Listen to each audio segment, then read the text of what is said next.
Class आज हम लोग डायरी के पन्ने पढ़ेंगे। डायरी के पन्ने बहुत सारे बच्चों ने कहा कि मैम थोड़ा एक बार और मुझे बता दीजिए चीजों को क्लियर। यस ठीक है, तो आज हम लोग थोड़ा सा चर्चा डायरी के पन्नों के बारे में करेंगे कि उसमें क्या है। ठीक है, बहुत सारे लोगों ने कहा मुझे मैसेज करके कि एक बार और पढ़ा दीजिए। ठीक है, और कल की क्लास में हमने थोड़ा उसकी चर्चा भी किया था। हमने कल हमने इतना बताया था कि डायरी के पन्ने की स्टोरी क्या है। ठीक है, और किस प्रकार सीताराम सेकरसरिया ने इसमें अपनी स्मृतियों को, यादों को और उस समय जो घटना घटी थी उसके बारे में कैसी उन लोगों ने चर्चा की थी। अच्छा, हमें कल जो हमने पढ़ाया था उसमें कोई ये बताएगा कि सीताराम केसरिया ने किस आंदोलन की बात की थी कि उस आंदोलन के बाद से मैंने डायरी के पन्ने को लिखना शुरू किया। कौन सा आंदोलन था वो? कौन सा?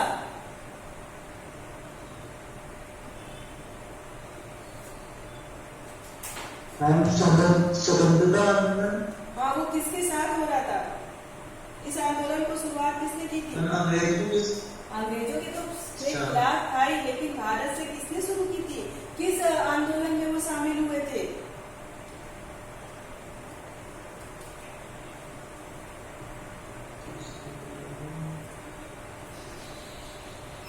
किस आंदोलन में शामिल हुए थे?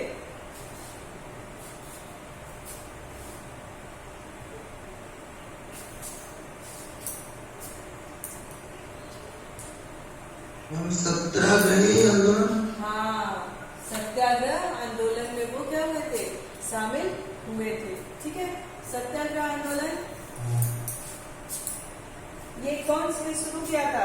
महात्मा गांधी के आह्वान पे, यानी महात्मा गांधी के बुलाने पर। ठीक है, वहां पे सत्याग्रह आंदोलन शुरू हुआ था और उसी में सीताराम केसरिया जो थे, केसरिया, लेकिन यहाँ पे नाम में कंफ्यूजन मत होइएगा, वो केसरिया नहीं है, सेक सरिया। क्या है?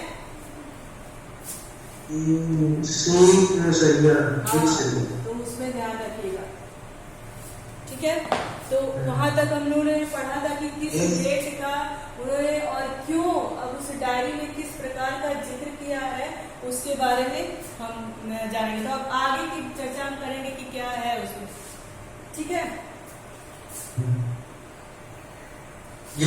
हाँ, तो ठीक है, तो अब हम लोग देखेंगे कि क्या हमने कल तो हमने बताया था आपको कि 26 जनवरी 1930 को के बाद से उन्होंने घटनाएं शुरू कर दी थी। अब देखिए कि डायरी का एक पन्ना हमारा पार्ट है, डायरी का एक पन्ना। ध्यान से सुनिएगा, इसमें एक एक शब्द में हमको उसका अर्थ पता चलेगा और क्या है ये हम सब जानेंगे। ठीक है, तो देखिए 26 जनवरी ये घटना जो डायरी का पन्ना है उसमें ये पहली घटना कब की बता रहे हैं? 26 जनवरी की बता रहे हैं। ठीक है, कह रहे हैं कि 26 जनवरी आज का दिन तो अमर दिन है। उन्होंने अपनी डायरी में लिखते हुए, अब ये पहले की बात थी, वर्तमान की तो थी नहीं, जो पहले बीत चुकी थी उसकी बात वो अपनी डायरी के पन्ने में लिख रहे थे। उन्होंने कहा कि 26 जनवरी और आज का दिन तो अमर है। आज के ही दिन सारे हिंदुस्तान में स्वतंत्रता दिवस मनाया गया था। वो कह रहे हैं कि जो 26 जनवरी का दिन है ये तो अमर है, इसको कोई भी नहीं भूला। और सही बात है, आप भी तो 26 जनवरी याद रखे हो, आपको भी तो पता है ना कि 26 जनवरी हमारे लिए कितना महत्वपूर्ण है। तो वही वो कह रहे हैं कि आज का दिन तो भूला नहीं जा सकता। आज के ही दिन सारे हिंदुस्तान में स्वतंत्रता दिवस मनाया गया और इस वर्ष की उसकी पुनरावृत्ति थी। इस वर्ष उसकी पुनरावृत्ति थी। क्या था? जिस समय हम इसके आंदोलन में जब शामिल हुए थे तो कह रहे कि इस वर्ष उसकी पुनरावृत्ति थी, यानी उसका वर्षगांठ था, उसको हम याद कर रहे थे। ठीक है, जिस 26 जनवरी की वो बात कर रहे हैं वो बीते हुए 26 जनवरी को इसमें याद कर रहे थे और कह रहे तो ये इस वर्ष की उसकी पुनरावृत्ति थी जिसके लिए काफी तैयारियां पहले से ही की गई थी। अब देखिए, अभी हम 15 अगस्त मनाएंगे, 26 जनवरी मनाएंगे, तो उसी जब ये हम सेलिब्रेट करेंगे, ये पर्व जब हम मनाएंगे तो हम क्या करेंगे? पहले की यादों को ही मनाएंगे। तो ये हमारे लिए क्या होगी? उनकी पुनरावृत्ति होगी। समझ में आ रहा है कि यहाँ पे पुनरावृत्ति शब्द क्यों आया है? आया, पुनरावृत्ति मतलब होता है दोहराना। क्या होता है? पुनरावृत्ति मतलब होता है दोहराना, चीजों को दोहराना। यानी हम जब इस बार 15 अगस्त मनाएंगे या 26 जनवरी मनाएंगे तो हम क्या करेंगे?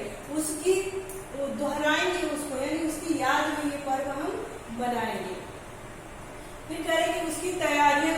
और अब 15 अगस्त की तैयारी, अब जैसे मान लो 15 अगस्त को 15 अगस्त मनाया जाता है तो हम इसकी तैयारी लगभग 1 अगस्त से ही करना शुरू कर देते हैं। क्या करते हैं?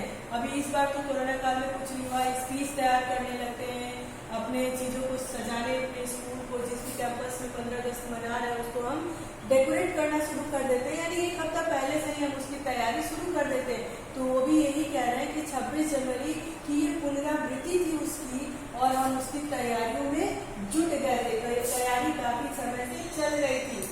गत वर्ष, गत वर्ष का क्या मतलब होता है? गत वर्ष,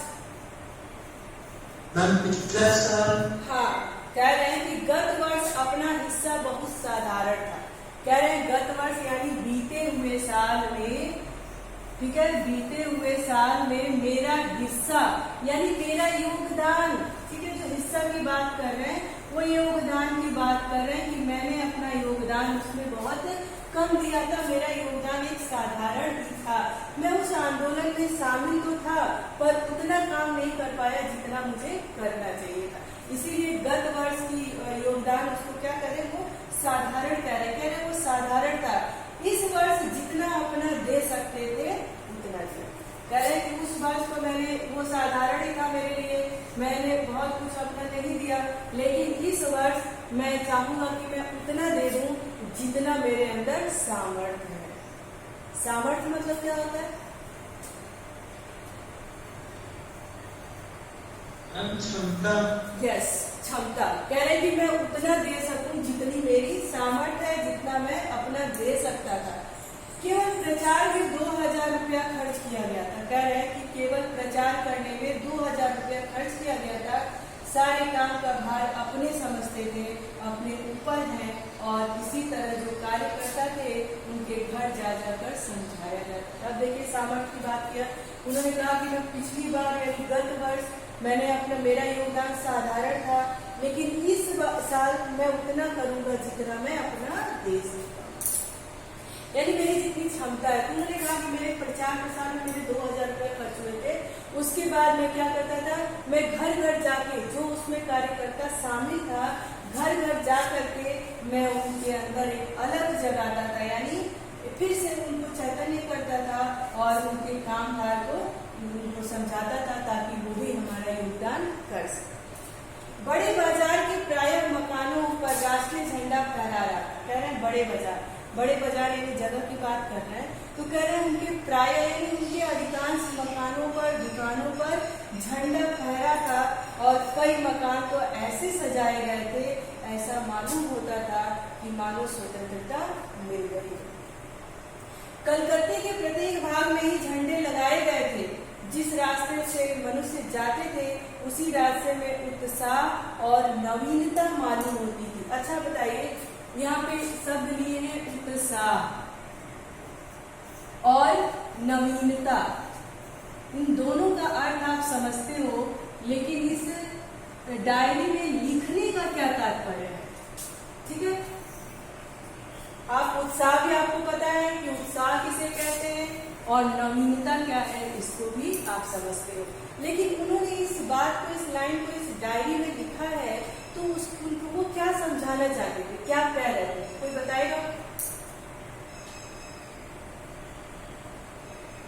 कोई बताएगा? लास्ट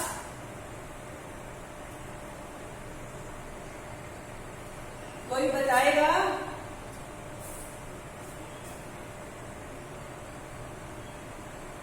ऋषभ, ऋषभ,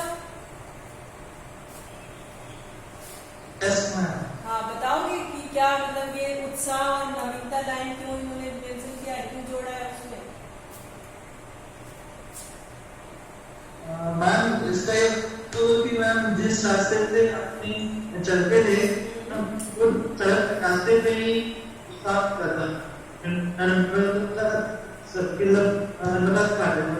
नहीं देखिए, जब ये लाइन अगर आपसे पूछे, मान लीजिए इस पार्ट से रिगार्डिंग अगर ये लाइन आए आपके सामने और इस प्रश्न में पूछ लिया जाए कि उत्साह और नवीनता से आपका क्या तात्पर्य है, तो आप कहोगे कि वो हर साल 26 जनवरी को एक नए उत्साह, नए जोश और उसमें नई कोई चीज ऐड कर लेते थे। कोई और ऐसा लगता था कि बस हमारे जैसे नया साल मनाया जा रहा हो, उसको उस नए साल की तरह खुशी से उसको मनाया। आया समझ में? आया समझ में सबको? आ रहा है कि नहीं? लोगों का कहना था कि ऐसी ये भी है। हाँ क्या नहीं आया? उत्साह और नवीनता नहीं आया।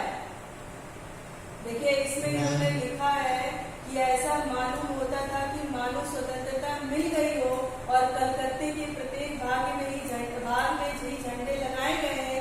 जिस रास्ते से मनुष्य जाते थे उसी राह पर उत्साह और नवीनता मालूम होती थी। लेखक कह रहे हैं कि जिस रास्ते से लोग जाते थे वहां पे उनको दिखने में लगता था कि यहाँ पे कितनी खुशियां मनाई जा रही हैं और कुछ नया नया सा उनको लगता है।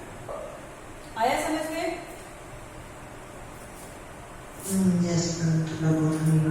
अच्छा थोड़ा बहुत आ रहा है, थोड़ा बहुत नहीं, पूरे की जरूरत है। समझ में आया? थोड़े से कुछ नहीं होगा। लोगों का कहना था कि ऐसी सजावट पहले नहीं हुई। पुलिस भी अपनी पूरी ताकत से शहर में गश्त देना मतलब क्या होता है? पहरा देना और लगातार उस मतलब अब जैसे पुलिस गश्त, हाँ उस जगह को लगातार देखते रहना, उस पर निगरानी रखना। ठीक है, तो कह रहे कि ऐसा लग रहा था कि लोगों का कहना था कि ऐसी सजावट कभी नहीं हुई। पुलिस भी अपनी पूरी ताकत से शहर में गश्त देकर प्रदर्शन कर रही थी। ठीक है, यानी पुलिस क्या कर रही थी उस समय, हर गली चौराहे पे अपनी जाती थी और वहां पर देखती थी कि चीजें ढंग से हो रही है या नहीं हो रही है।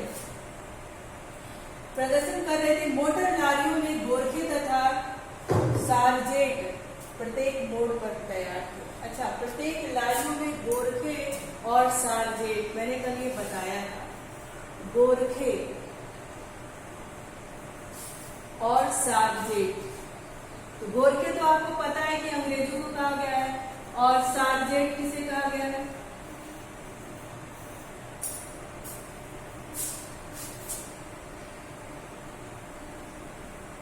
बताइए। गोरखे अंग्रेजों को कहा गया है, हाँ, और सार्जेंट उनके सिपाही हुआ करते थे। समझ में आया क्लास? Yes ma'am. तो वो प्रत्येक पे गोरखे और उनके सार्जेंट क्या थे? प्रत्येक मोड़ पर तैनात थे। कितनी ही लारियां शहर में घुमाई जा रही थी। घुड़सवारों का प्रबंध था। कहीं भी ट्रैफिक पुलिस नहीं थी। सारी पुलिस को इसी काम में लगाया गया। कह रहे उस उत्सव को इतना अच्छे से मनाया जा रहा था कि सारी जो पुलिस और ट्रैफिक बूथ और ये सारी चीजें सब खाली थी। सारी पुलिस क्या कर रही थी? सब पुलिस 26 जनवरी की तैयारी में लगी हुई थी। बड़े बड़े पार्कों तथा मैदानों को पुलिस ने सवेरे से ही घेर लिया था। मोनूमेंट के नीचे जहाँ शाम को सभा, मोनूमेंट एक जगह का नाम है, मोनूमेंट के नीचे जहाँ शाम को सभा होने वाली थी उसी जगह को तो भोर में 6 बजे से ही पुलिस ने बड़ी संख्या में घेर लिया था। पर तब भी कई जगह तो भोर में ही झंडा फहरा गया। श्रद्धानंद पार्क में बंगाल क्रांति विद्यार्थी संघ के मंत्री अविनाश बाबू ने झंडा गाड़ा तो पुलिस ने उनको रोका। अब आप इस चीज को अंडरलाइन कर लेंगे। इससे एक प्रश्न बनेगा कि श्रद्धानंद पार्क में बंगाल क्रांति के कौन सबसे पहले झंडा वहां पे फहराए, ये आप जरूर से अंडरलाइन करेगा। इस पे एक प्रश्न आपका निश्चित ही बनेगा। अगर आपके पास बुक है तो उस पर अंडरलाइन कर लीजिए। पकड़ लिया था और लोगों को मारा या हटा दिया। तारा सुंदरी पार्क में बड़ा बाजार कांग्रेस कमेटी के युद्ध मंत्री हरिश्चंद्र सिंह झंडा फहराने गए तो भीतर न जा सके, है ना। वहां पर काफी मारपीट हुई और 2-4 आदमियों के सिर फट गए। गुजराती सेविका संघ की ओर से जुलूस निकाला जिसमें बहुत सी लड़कियां थी, उनको गिरफ्तार कर लिया। उस समय क्या हुआ था कि 2-4 आदमियों के सिर फट गए थे, मारपीट हुई थी उस दौरान, और गुजराती सेविका संघ की ओर से जुलूस निकाला गया। उसमें ढेर सारी लड़कियां थी, यानी महिला मंडल ही थी, और उनको भी गिरफ्तार उस समय कर लिया गया। 11 बजे मारवाड़ी बालिका विद्यालय की लड़कियों ने अपने विद्यालय में झंडोत्सव मनाया, यानी झंडारोहण का उत्सव मनाया। जानकी देवी, मदालसा आदि भी गए थे। लड़कियों को उत्सव का क्या मतलब है यह समझाया गया। उस समय उत्सव का क्या मतलब था यह उन लड़कियों को समझाया गया। जगह जगह फोटो उतर रहे थे। फोटो उतरना का मतलब क्या होता है?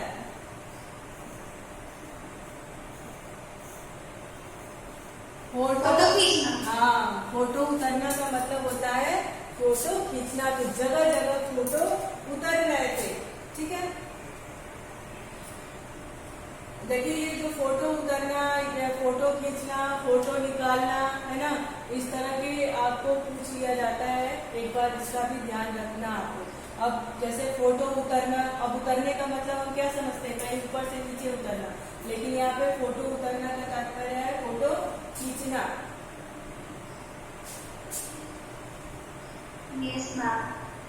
समझ में आ रहा है कि नहीं आ रहा है? अच्छा, ये चैप्टर आपका बोर्ड में आ रहा है? ये चैप्टर आपके बोर्ड में आ रहा है? No ma'am. हाँ, आ नहीं रहा है, लेकिन फिर भी हम इसकी जानकारी रखेंगे, ठीक है। अपना क्या था इसमें, क्यों कर रहा था? वैसा करीब 1 बजे नहीं रहा जिससे लोगों को आशा होने लगी कि शायद पुलिस अपना रंग न दिखाए, पर वह कब रुकने वाली थी। 3 बजे से मैदान पार्क में हजारों आदमियों की भीड़ होने लगी और लोग टोलियां बना कर मैदान में घूमने लगे। आज तो बात थी वह निराली थी। कह रहे आज की जो बात थी वो निराली थी, अनोखी थी। निराली का मतलब होता है अनोखी, सबसे अलग, ठीक है। कह रहे कि आज वो डायरी में इस चीज को लिखते हुए बता रहे हैं कि आज की तो बात ही निराली थी। इसमें मेन पॉइंट हम पढ़ा देते हैं आपको, क्योंकि आपके उसमें जहन में रहे, आपके समझ में रहे, ताकि आपको कोई दिक्कत ना रहेगा आगे चल करके, ठीक है। तो जब से कानून भंग का काम शुरू हुआ है तब से आज तक इतनी बड़ी सभा ऐसे मैदान में नहीं की गई थी, और यह सभा तो कहना चाहिए कि ओपन लड़ाई थी। पुलिस कमिश्नर का नोटिस निकल चुका था कि अमुक धारा। अब बताइए अमुक मतलब क्या होता है?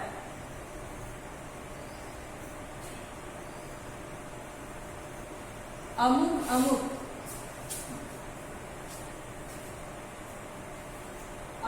का क्या मतलब है? बिना बोले नहीं, अमुक नहीं है। इसमें देखिए लिखा है अमुक धारा के अनुसार। अमुक मतलब होता है जो मेन पॉइंट है। तो वो अब ढेर सारा पॉइंट हो तो उसको गिना नहीं सकते, इसलिए अमुक मतलब ये, ठीक है। ये यानी जो मेन बात है उसकी बात करें, अमुक ये और ये। ऐसी धारा के अनुसार कोई सभा नहीं हो सकती थी। जो लोग काम करने वाले थे उन सबको इंस्पेक्टरों के द्वारा नोटिस और सूचना दे दी गई थी कि आप सभी सभा में भाग लेंगे तो दोषी समझे जाएंगे। उन्होंने 2-4 धारा लगा दी, जिसको अमुक धारा के नाम से यहाँ पे कर दिया, और उन्होंने इंस्पेक्टरों से सबको एक नोटिस, एक सूचना भिजवा दी कि यदि आप इस सभा में भाग लेंगे तो आपको क्या है, दोषी समझा जाएगा। इस काउंसिल की तरफ से नोटिस निकल गया था कि मोनूमेंट के नीचे ठीक 4 बजे 24 मिनट पर झंडा फहराया जाएगा तथा स्वतंत्रता की प्रतिज्ञा पढ़ी जाएगी। सर्वसाधारण की उपस्थिति होनी चाहिए। खुला चैलेंज देकर ऐसी सभा पहले कभी नहीं। वहां पे पहले से पता चल गया था, ये नोटिस इंस्पेक्टरों के द्वारा घरों घरों में डाल दी गई थी कि अमुक अमुक धारा के तहत अगर यहाँ पर कोई आया तो क्या होगा, उनके खिलाफ नोटिस जाएगी और वो दोषी माने जाएंगे। फिर भी जो उस समय के कार्यकर्ता थे उन्होंने क्या किया, एक ओपन चैलेंज दे दिया कि यहाँ पर 4 मिनट, कितना है 24 मिनट की बात कही है ना, हाँ इतने मिनट में यहाँ पे झंडा फहराया जाएगा और सभी लोग वहां पर एकत्रित हो जाए और इतने में 24 मिनट पर झंडा फहराया जाएगा तथा स्वतंत्रता की प्रतिज्ञा पढ़ी जाएगी। प्रतिज्ञा समझ रहे हो? हाँ, स्वतंत्रता की प्रतिज्ञा पढ़ी जाएगी और सर्वसाधारण की उपस्थिति होनी चाहिए, यानी जितनी भी यहाँ पे साधारण जनता है, सभी जनता है, सबकी उपस्थिति यहाँ पर होनी चाहिए। कब कहा था? भारत के लोगों ने कहा था। ठीक है, खुला चैलेंज देकर ऐसी सभा पहले कभी नहीं की गई थी। जो लेखक है वो कह रहे हैं कि इस तरह का खुला चैलेंज दे करके, यानी अंग्रेजों के खिलाफ एक चैलेंज दे करके ऐसी सभा यहाँ पर पहले कभी नहीं की गई थी। ठीक 4:10 पर सुभाष बाबू जुलूस लेकर आए, उनको चौरंगी पर रोका गया। चौरंगी एक चौराहा है, उसको चौरंगी कहा गया। चौरंगी पर रोका गया, पर भीड़ की अधिकता के कारण पुलिस जो थी वो जुलूस को रोक नहीं सकी। मैदान पर मोड़ पर, उस पार्क के मोड़ पर पहुंचते ही पुलिस ने लाठियां चलानी शुरू कर दी। बहुत आदमी घायल हुए, सुभाष बाबू पर भी लाठियां पड़ी। सुभाष बाबू बहुत जोरों से वंदे मातरम बोल रहे थे। ज्योतिर्मय गांगुली ने सुभाष बाबू से कहा आप इधर आ जाइए, पर सुभाष बाबू ने कहा आगे बढ़ना है। उनको बचाने के लिए ज्योतिर्बाबू गांगुली ने कहा कि सुभाष बाबू आप इधर आ जाइए, क्योंकि उनके ऊपर लाठियां पड़ रही थी। तो भी उन्होंने कहा कि नहीं, मुझे इन लाठियों से नहीं डरना है, मुझे क्या करना है, आगे बढ़ना है। यानी जिस काम का बीड़ा मैंने उठाया है उसकी तरफ मुझे आगे बढ़ना है, ना कि मुझे डर करके अपने रास्ते को छोड़ के कहीं सेफ जगह पर जाना है। यह सब तो आपने सुनी हुई लिख रहे हैं, पर सुभाष बाबू और अपना विशेष फासला नहीं था। सुभाष बाबू बड़े जोर से वंदे मातरम बोलते थे, यह अपनी आंखों से देखा। वो कह रहे हैं, जो लेखक है वो कह रहे हैं सुभाष बाबू बहुत जोर से वंदे मातरम बोल रहे थे, ये मैंने कहीं सुना नहीं, मैंने अपनी आंखों से देखा। पुलिस भयानक रूप से लाठियां चला रही थी। क्षितिज चटर्जी का फटा हुआ सिर देखकर, उसका बहता हुआ खून देखकर आंख मीच जाती। आंख मीच जाने का मतलब क्या होता है? आंख मीच जाना क्या होता है? कौन बताएगा? नहीं, आंख मीच जाना कर देती है, मन को अंतरात्मा से तड़पा देती है। तो हम क्या करते हैं, आप अपनी आंखें बंद कर लेते हैं, है ना, मतलब आंख को एकदम उसको देख नहीं पाते, तो आंखें हमारी बंद और खुलती होती है। उसी को हम कहते हैं आंखें मीच लेना, यानी आंखें बंद कर देना। समझ में आया? आंखें मीच जाती थी, यानी आंखें हमारी क्या होती थी, उस करुणामय स्थिति को देख नहीं पाती थी और मेरी आंखें मीच जाती थी, बंद हो जाती थी। इधर यह हालात हो रही थी कि उधर स्त्रियां मोनूमेंट की सीढ़ियों पर, मोनूमेंट पार्क का है नाम है, देखिए, वो मोनूमेंट की सीढ़ियों पर चढ़ झंडा फहरा रही थी और घोषणा पढ़ रही थी। स्त्रियां बहुत बड़ी संख्या में पहुंच गई थी, प्राय सबके पास झंडा था। जो वॉलेंटियर गए थे, वॉलेंटियर का मतलब क्या होता है?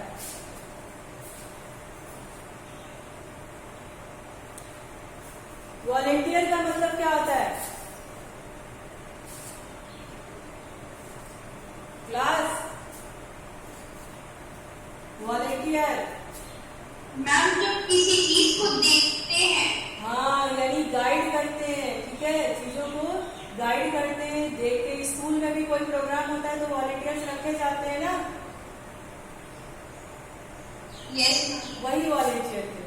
ठीक है, तो क्या करते थे, वॉलेंटियर कहते थे अपने स्थान से लाठियां पड़ने पर भी हटते नहीं थे। वे ऐसे वॉलेंटियर थे कि उनको लाठियां पड़ती थी पर वे अपने जगह से हटते नहीं थे। सुभाष बाबू को पकड़ लिया गया और गाड़ी में बैठाकर लाल बाजार लॉकअप में भेज दिया गया। कुछ देर बाद ही स्त्रियां जुलूस बनाकर वहां से चली। साथ में बहुत बड़ी भीड़ इकट्ठी हो गई। बीच में पुलिस कुछ ठंडी पड़ी। ठंडी पड़ने का मतलब क्या है? पुलिस का ठंडा पड़ना मतलब क्या होता है? यानी पुलिस थोड़ी सी रुक गई, जो उनका व्यवहार था क्रूरतापूर्ण, उसमें थोड़ी सी नरमी आ गई। ठीक है। अच्छा, ठंडा पड़ जाने का दो अर्थ होता है, एक तो मैंने बता दिया, दूसरा क्या होता है? शांति मिल जाता। तो जो मैंने बताया उसका यही मतलब होता है कि शांत हो जाना, लेकिन ठंडा पड़ जाना कुछ एक और है।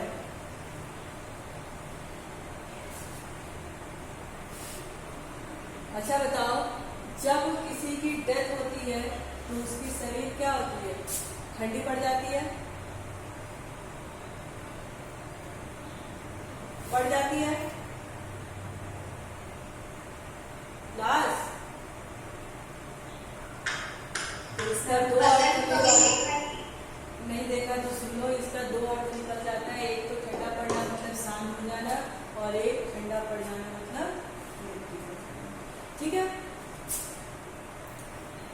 तो ठंडी पड़ी थी, उसने फिर डंडे चलाने शुरू कर दिया। अब की बार भीड़ ज्यादा होने के कारण बहुत आदमी घायल हुए। धर्म तल्ले के मोड़ पर आकर जुलूस टूट गया और करीब 50-60 स्त्रियां वही मोड़ पर बैठ गई। पुलिस ने उनको पकड़कर लाल बाजार भेज दिया। स्त्रियों का एक भाग आगे बढ़ा, जिसका नेतृत्व विमल भारती कर रही थी। ये आप अंडरलाइन कर लेना कि स्त्रियों का नेतृत्व प्रश्न ऐसे बन सकता है कि स्त्रियों का नेतृत्व कौन कर रहा था? तो स्त्रियों का नेतृत्व कौन कर रहा था? विमल प्रतिभा कर रही थी। उनको बहु बाजार के मोड़ पर रोका गया और वे वहीं मोड़ पर बैठ गई। आसपास बहुत बड़ी भीड़ इकट्ठी हो गई, जिस पर पुलिस बीच बीच में लाठियां चलाती थी। इस प्रकार करीब पौने घंटे के बाद पुलिस की गाड़ी आई और उनको लाल बाजार ले जाया गया और भीड़ कई आदमियों को पकड़ा गया। ब्रिजलाल गोयल का, जो कई दिन से अपने हाथ काम कर रहा था और दमदम जेल में भी अपने साथ था। दमदम दमदम का क्या मतलब होता है?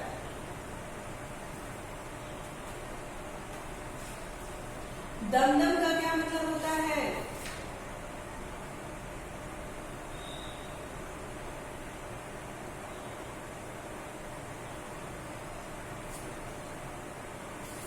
दमदम का क्या अर्थ होता है? लोग कहते हैं ना कि मैं अपने दम खम पर मैं वहां पे टिका रहा। तो दमदम का मतलब क्या होता है? अपने बलबूते। आया समझ में? वही वो कह रहे हैं कि और दमदम जेल में भी साथ था, यानी दम भर अपने दम पर जेल में भी क्या था? साथ था। और पकड़ा गया। पहले तो वह झंडा लेकर वंदे मातरम बोलता हुआ मोनूमेंट की ओर इतने जोर से दौड़ा कि अपने आप ही गिर पड़ा और उसे एक अंग्रेज घुड़सवार ने लाठी मारी, फिर पकड़कर कुछ दूर ले जाने के बाद छोड़ दिया। इस पर वह स्त्रियों के जुलूस में शामिल हो गया और वहां पर भी उसको छोड़ दिया। तब वह 200 आदमियों का जुलूस बनाकर लाल बाजार गया और वहां पर गिरफ्तार हो गया। मदालसा भी पकड़ी गई थी। उसमें मदालसा एक स्त्री का नाम था। तो मदालसा भी पकड़ी गई थी। उससे मालूम हुआ कि उसको थाने में भी मारा था। सब मिलाकर 105 स्त्रियां पकड़ी गई थी। बाद में रात को 9 बजे सबको छोड़ दिया गया था। कलकत्ते में आज तक इतनी स्त्रियों का एक साथ गिरफ्तार नहीं हुआ। करीब 8 बजे खादी भंडार आए तो कांग्रेस ऑफिस से फोन आया था कि यहाँ बहुत बड़ी संख्या में आदमी चोट खाकर आए हैं और कई की हालत संगीन है। संगीन का मतलब क्या होता है?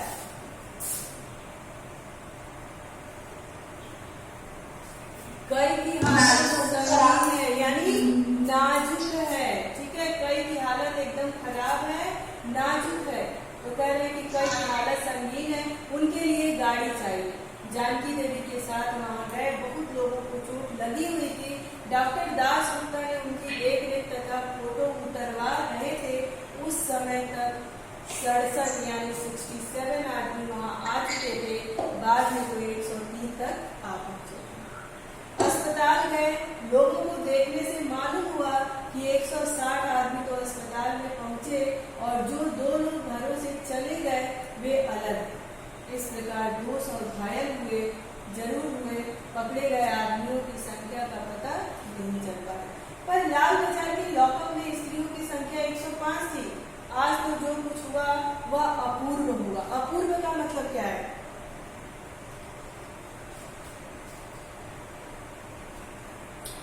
अपूर्व मैम जो आज से पहले ना हो, अपूर्व हुआ यानी ये तो अनोखा ही हुआ। इसका इस तरह से कभी कोई काम आज तक नहीं हुआ। और बंगाल, हाँ, और बंगाल के नाम या कलकत्ता के नाम पर कलंक ही था कि यहाँ का काम नहीं हो रहा और आज बहुत अंश में भूल गया और लोग सोचने लगे कि यहाँ भी बहुत सा काम हो सकता है। लेकिन चैप्टर हमारा बोर्ड में नहीं आएगा, हमने थोड़ी सी जानकारी इसकी ले ली, लेकिन चैप्टर में आपके एक चीज बहुत अच्छा है, ये सरल वाक्य और संयुक्त वाक्य। ठीक है, तो जिस तरह का इसमें दिया गया है उसी तरह से प्रश्न आपका संयुक्त वाक्य और सरल वाक्य का बनेगा। तो जरूरी नहीं है कि ये चैप्टर ना आए तो आप इस लाइन को ना पढ़ें, एक बार देख लीजिएगा ताकि आपको तरीका पता चल जाएगा कि किस तरह से हमें परिवर्तन करना होता है। जैसे इसमें अब दिया है, रचना की दृष्टि से वाक्य के 3 प्रकार होते हैं। कौन कौन से? सरल वाक्य, संयुक्त वाक्य और मिश्र वाक्य। सरल वाक्य आप जानते ही हो किसे कहते हैं, पता है? हाँ, तो सरल वाक्य किसे कहते हैं?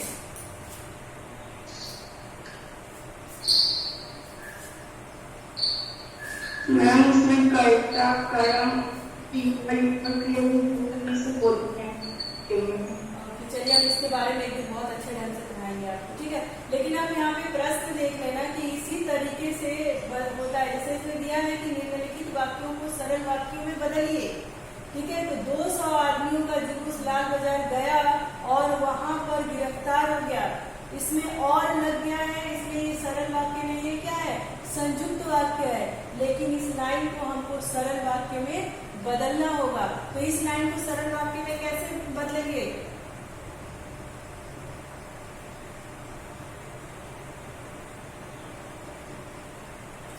कैसे बदलोगे?